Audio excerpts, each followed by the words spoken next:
mon parcours sur la terre, tout peut sombrer. Dans ma marche pour le ciel, tout peut sombrer. Si la peur met des doutes sur ma route, je chanterai, tu es fidèle.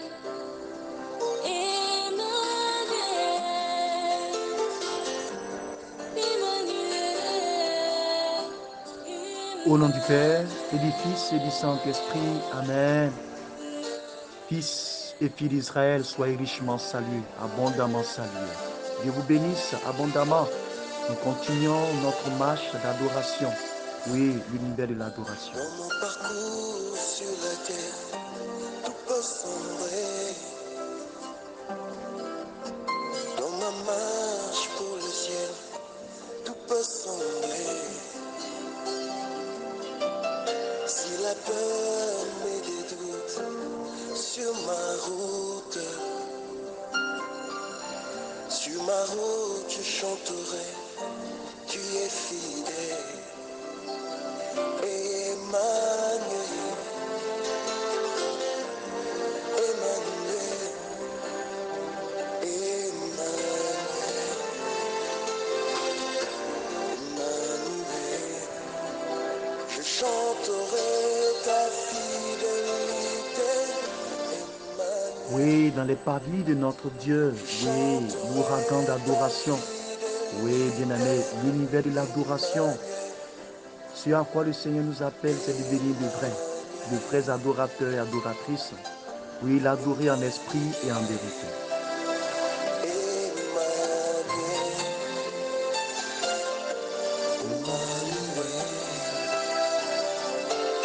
Laisse-moi te dire que je t'aime. Laisse-moi te dire que je t'aime. Adore Dieu en esprit et en Laisse-moi vérité. demeurer toujours avec toi. Oui, te dire je suis amoureux. Laisse-moi demeurer toujours avec toi. Puis te dire où irai-je loin de toi. Laisse-moi demeurer La puissance dans l'adoration, oui, c'est une clé qui ouvre la grâce et la puissance de l'onction. Expérimente l'adoration. Oui, adore Dieu en esprit et en vérité. que souffle les vents sur ma route, que s'élèvent les tempêtes sur ma route. Pour ne pas qu'il suscite des pierres pour l'adorer. Pour ne pas qu'il suscite les arbres pour l'adorer. Oui, frère, oui, ma soeur, tu es créé à l'image et à sa ressemblance et tu es appelé à l'adorer en esprit et en vérité.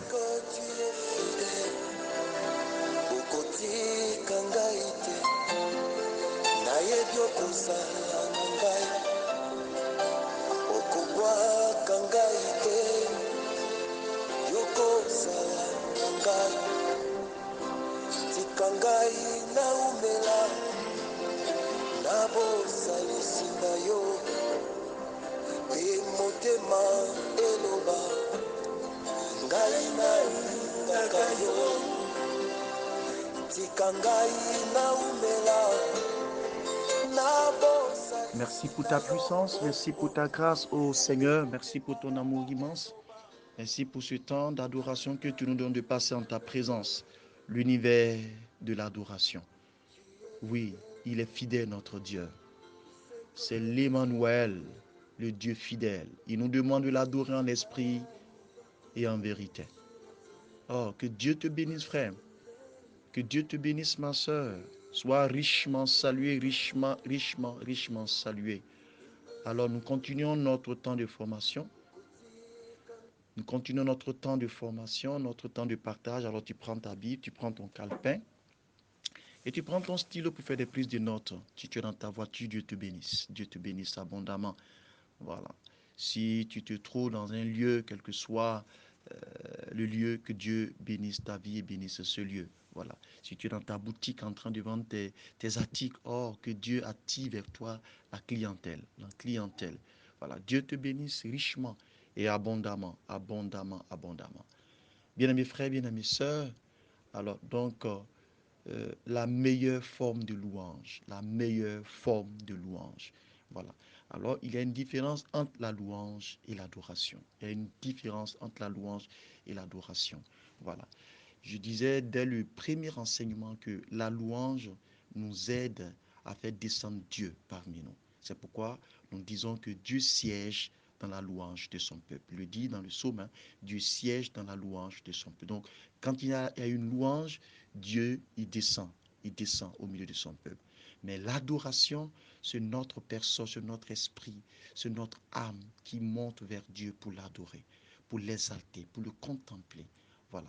Les chrétiens divergent souvent dans leur opinion quant à la façon d'exprimer la louange à Dieu et l'adoration. Mais ces discussions naissent souvent des différences de personnalité et d'origine. Oui, frères et sœurs, plusieurs formes de louange, oui, sont mentionnées dans la Bible. Plusieurs formes de louange sont mentionnées dans la Bible. Nous avons la proclamation qui fait partie de la louange. Nous avons le chant qui fait partie aussi de la louange. Nous avons les cris. Oui, les cris de joie, les cris de paix qui font partie de la louange. Se tenir debout en signe de révérence, ça fait partie aussi de la louange. Voilà. Se prosterner, on peut se prosterner dans une louange, on peut même danser dans une louange, on peut pousser des cris de joie, on peut témoigner, jouer des instruments, voilà, lever les mains, etc. Voici quelques-unes d'entre elles. Quelle est la meilleure façon de louer? Quelle est la meilleure façon de louer? C'est celle qui, a le plus authentiquement possible, exprime votre amour pour Dieu et est en accord avec le style et la personnalité que Dieu a choisi pour vous. Là, je vous le dis ouvertement. Voilà. C'est être authentique, c'est être vrai, c'est poser l'acte avec beaucoup d'amour pour Dieu.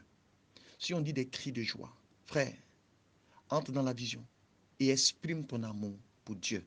Si on te dit, élève la voix, entonne le chant, ou voilà, accompagne le cœur avec ce chant, frère, ma soeur, tu chantes pour la gloire de notre Seigneur Jésus-Christ. Mais tu le fais en exprimant ton amour pour Dieu et être en accord avec le style et la personnalité que Dieu a choisi pour vous. Bien-aimés frères, bien-aimés sœurs, nous devons comprendre que notre vie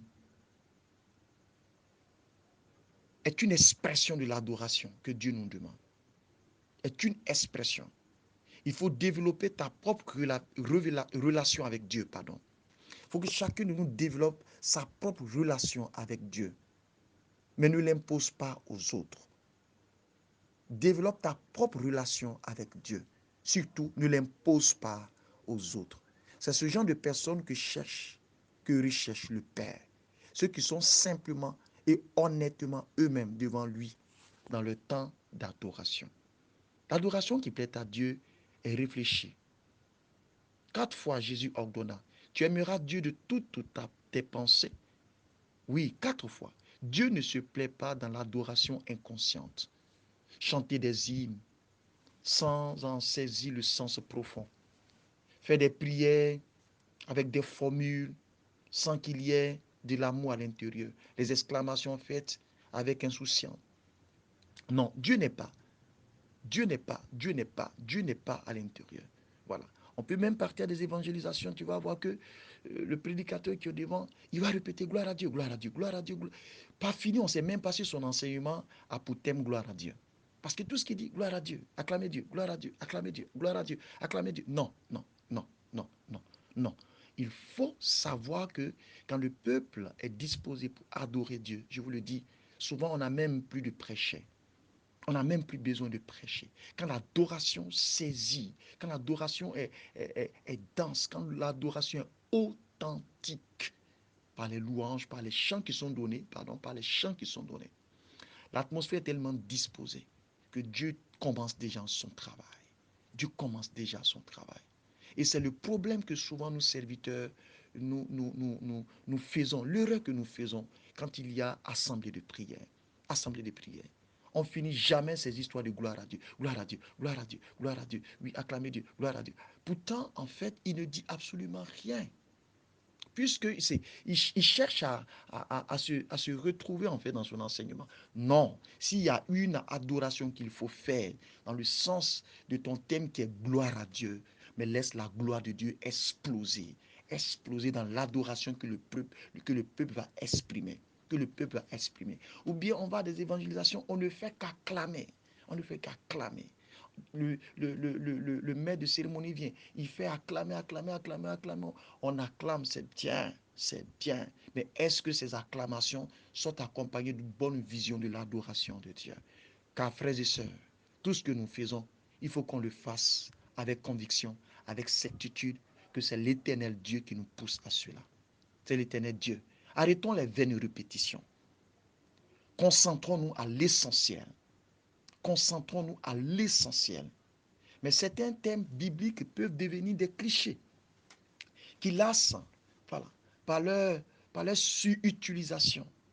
Par leur surutilisation. Nous ne cessons de penser à leur sens. C'est plutôt facile d'offrir des clichés dans l'adoration que de faire l'effort d'honorer Dieu avec de fraîches et nouvelles paroles ou manières d'enseigner.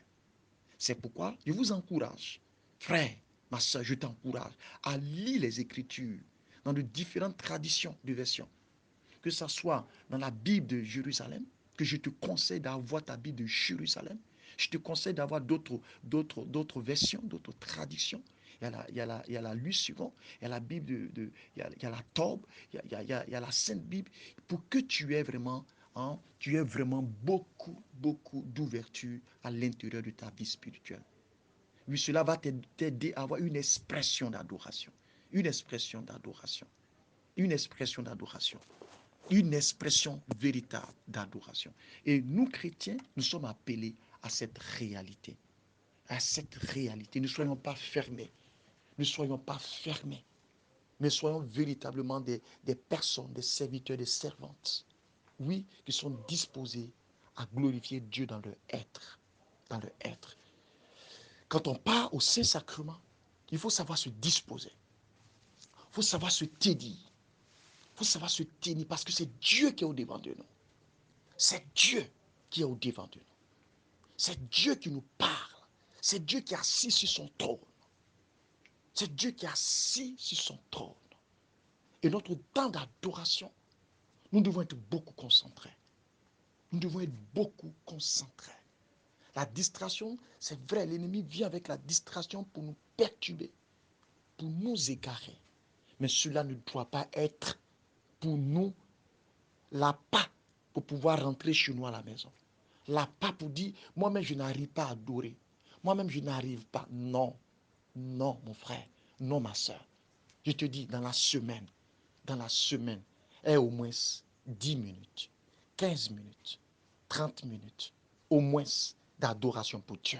Même si ce n'est pas devant le Saint-Sacrement, mais chez toi à la maison, dans ta petite chambre, dans ton petit lieu, de là où tu te trouves, prends au moins 10 minutes de silence pour faire un cœur à cœur avec Dieu.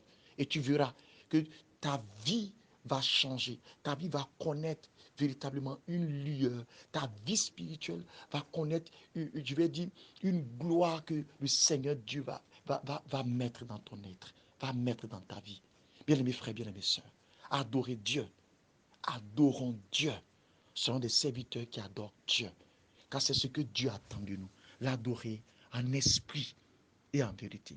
Dieu veut que l'adoration dans notre assemblée soit faite de façon sensée, avec beaucoup de conviction. Car Paul a dédié tout un chapitre entier à cela. Lorsque nous lisons 1 Corinthiens 14, et il conclut, mais que tout cela se fasse avec bienséance et ordre. Avec bienséance et ordre. En 1 Corinthiens 14. Il conclut avec ça, que tout se fasse avec bienséance et ordre. En rapport avec cela, Dieu insiste sur le fait que nos prières, nos temps de prière, d'évangélisation, ou nos temps de prière personnelle, voilà, soient compréhensibles, même aux non-croyants qui viennent, même aux non-croyants. quand ils sont présents dans nos différentes assemblées. Pour une complète explication de cela, vois le chapitre sur l'adoration. Hein, l'adoration peut être un témoignage. L'adoration peut être un témoignage. Adoration. L'adoration peut être un témoignage, je te le dis. Par ton adoration, un non-croyant peut être à côté de toi, te voyant adorer Dieu, te voyant véritablement exalter la puissance de Dieu. Mais il se convertit parce que Dieu, la puissance qui traverse ton être va le toucher, va le saisir. Va le saisir. L'adoration qui plaît à Dieu est un acte de sacrifice. Dans l'Ancien Testament, Dieu prit plaisir au sacrifice d'adoration parce qu'il préfigurait le sacrifice de Jésus pour nous sur la croix. Mais depuis que Jésus a totalement payé le prix pour nos péchés, les sacrifices expiatoires ne sont plus nécessaires. Maintenant, Dieu prend plaisir à différents sacrifices d'adoration. Les sacrifices d'adoration, nos vies, notre amour pour lui, les actions de grâce, la louange qui fait partie de l'adoration. Il y a l'humilité, la repentance, les offrandes de toutes parts, les prières pour les uns et pour les autres, partager avec ceux qui sont dans le besoin. Frère, pendant ton temps d'adoration, le Seigneur peut te mettre à cœur d'aller soutenir les prisonniers, d'aller soutenir des lépreux, d'aller à l'hôpital offrir peut-être un sac de riz, peut-être à un malade, d'apporter des savons à des personnes qui en ont besoin. Ce monde que j'appelle le sanctuaire de souffrance. Le sanctuaire de souffrance. Mais c'est dans tes temps d'adoration que tu peux avoir ce déclic, cette puissance de Dieu. Oui, la vraie adoration nous coûte quelque chose, je vous le dis.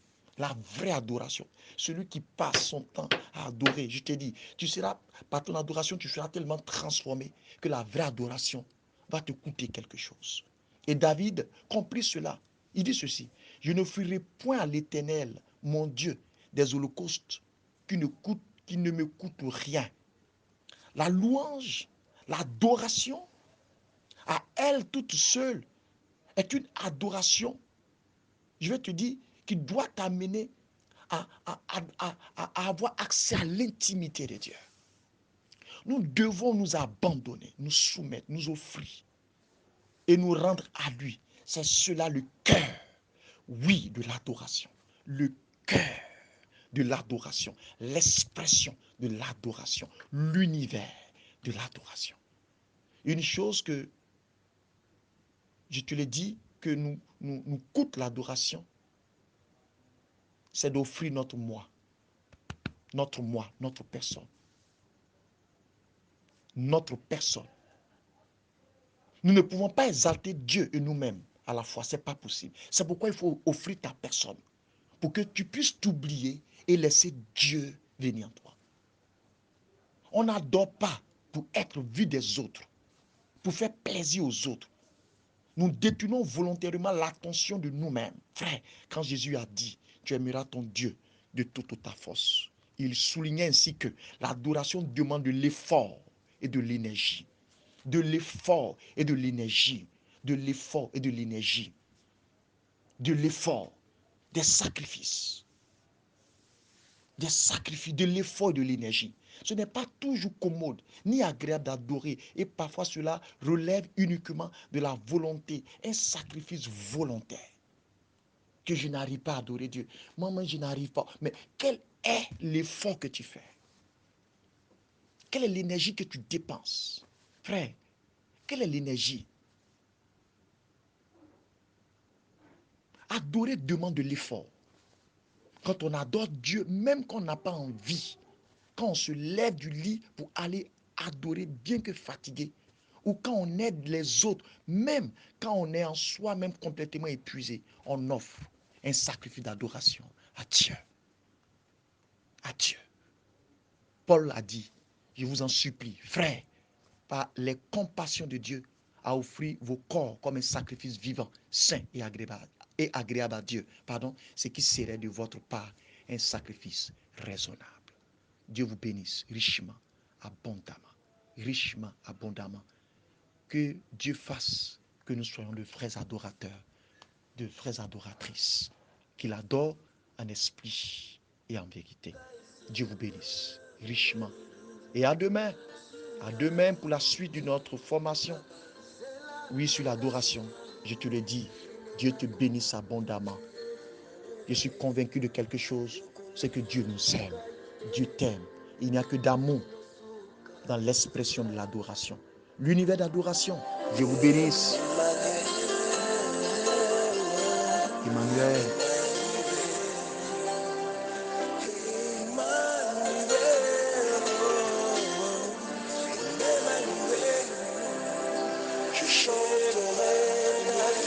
Emmanuel. Je chanterai. Emmanuel. Emmanuel. Puissante communion de prière. Puissante communion de prière. Dieu vous bénisse.